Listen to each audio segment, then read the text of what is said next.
we're back again. I've been waiting and hoping that the weather would pick up and we'd get a bit of sunlight. It's pretty overcast out there. It's not stopped raining all morning, so I've had to put my weight on to do the next report. I have got all the orders in. Also got a great response regarding my thoughts on the quick and dirty rules. Some great ideas coming, especially from Ringo and Curtis. Obviously they're fighting the battles, they can see the flaws in the rules, but that's what these demo battles are all about, to iron out all these flaws. Certainly about, for instance, such as this unit, which is reduced in number, they would have to, once you get so many casualties, you're going to have to take a check to see, to flee the battlefield. Same with that unit, with just two figures left on one standing. They would probably be gone. So that's going to be a bit head scratcher for me over the next few days to sort those out. Another thing that I spotted, although it hasn't come into play yet, this unit in Hedgehog, you can fire one dice of these horse, which is fine. And so far, they've had 2 shots at them, and both of them have been misses, being way below. Bearing in mind that if he throws a 6, we would take instantly, being long-range musket fire, we'd take 3 off, which leaves him with 3. And because cavalry suffer quarter casualties, well, that means even if he scores a 6, the Royalist cavalry are not going to suffer a loss. So that sleeve can fire from now until Christmas 6s and not hit a thing. And Ringo's cavalry can have a regimental dinner and dance there with no fear of being interrupted. So again, that's another minor flaw in the rules that's going to have to be sorted. But on this occasion, and I'm sure Ringo won't mind, if that unit firing in the cavalry actually throws a 6, then it will remove 1 casualty from this unit. Otherwise it's just not there. But not on a 5, just a 6, because they're also behind that wall, which would really, going by the rules, reduce the casualties by half again, which is, it makes them invincible. So if, and I don't know if that is in the rules, we'll have to see what's happening in the orders, but if they are firing on this time, if they throw a 6 and a 6 only, that unit will lose 1 figure. So I think that's everything. Oh yeah, Ringo kindly, I saw his musings this morning, and he's kindly mentioned this channel, giving it a shout out on this series. So anyone who's joining it for the first time, hope you enjoy it. It's a case of adapting some Donald Featherstone rules from the 70s into a quick and dirty system for pike and shot. It's working quite well. The game's moving fast, but as I said earlier, there are some problems which you get with rules, which these demo battles are all sorting out. Anyway, right, let's get on with the next turn.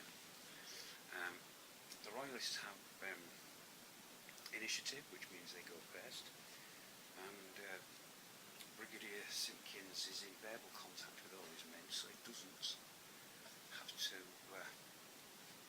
roll with sending a messenger. So we'll see what, starting with the left as we always do, we'll see what he wants this unit to do. This unit will move forward, full move, but it will swing towards the wall. So it will start to turn and head up towards the wall, that's no problem. This horse, they will all position, will be ready to meet enemy cavalry if attacked, which they can do on these rules at the moment, which may have to be looked into, because we don't have any advantage for outflanking or this unit can actually swing round should that cavalry unit try to attack them from behind. They won't be attacking from behind because they can simply about face with the mobility of cavalry. Right, across to his artillery piece, which these have been woeful. Artillery is not very good at the moment on this. Is to swing the gun at the advancing foot. Well, that's the advancing foot. Yeah, that's not a problem. You're allowed, without using a movement 10 or limbering of the crew, or in this case, one bloke left, to use spikes and crowbars to actually turn that barrel and allow them to get a shot off. And so I'll be able to do that. And finally, this unit is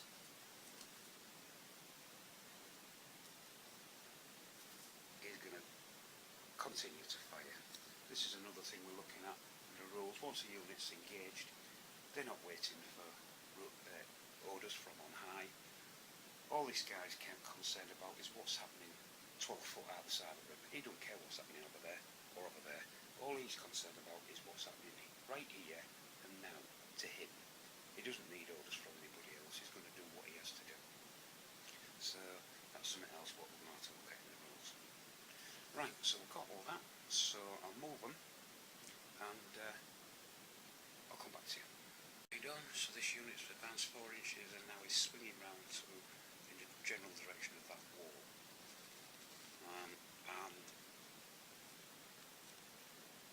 I will also, well, I've also turned this cannon round now, so it's now be able to get a shot off on that foot regiment. I'm looking at that distance away. We are 8.5 inches. So on the artillery, light artillery, 8.5 inches. That puts them between 6 and 10, so it's going to be medium range. So we'll just take a 2 off when they fire the gun at that unit. And of course, this unit's going to fire on that unit as well, so that unit is really in serious problems. Okay, now we'll do Brigadier Brand's commands. Another thing we've decided, certainly Curtis and Ringo and so, is when a unit has a command like these have, they'll just continue to obey the command until they receive something to countermand that. Obviously, if they came up against an enemy, they're not just going to blindly walk on. They would deploy into, if necessary, to defensive positions or something. But from now on, in the next game, the rules will be changed. If a unit's been issued an order, it will continue to obey that order until it gets word from its commander to alter. So that's going to change. But for now, we're still on the original rules. So start with the artillery to see if it receives its order. And it does. So its order is to move forward towards the unit of foot which is in Hedgehog. So that's not a problem, it's in limber, I can move it 4 inches in that direction. Cavalry, see what their orders are, they receive their orders. They do indeed, they get a 5, so they've successfully received their orders. And that is to charge the enemy cavalry. Oh dear. Right, okay, yeah, they can do that. But that, obviously that unit's going to whip round to face them. Outnumbered 4 to 1. Don't rate the chances a great deal. Here we go. For this unit, when I can get that piece of paper out. And I've not the wall of it.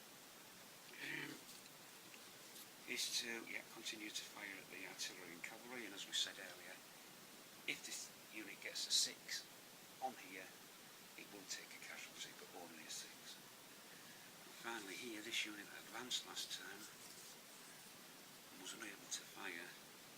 This time they can hold and fire, so they will be able to fire on this turn. So right, I'll do their movements and I'll come back to you. That's been done. That unit of artillery is now moving across towards the unit in Hedgehog to some sorts of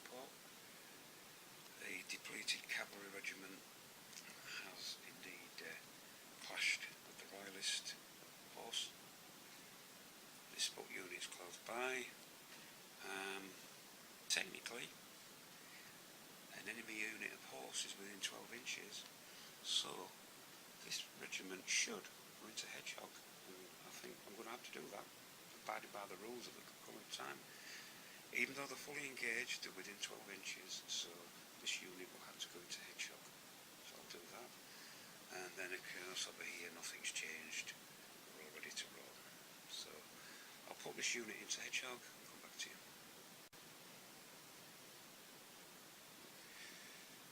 Focus. Okay, this unit is now in hedgehog,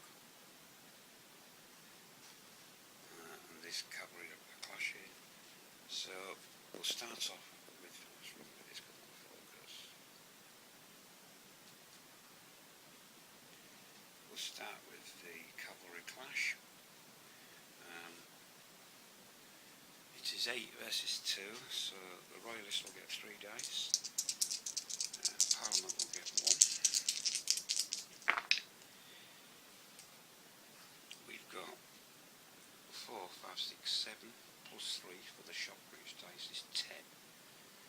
Half of 10 is 5.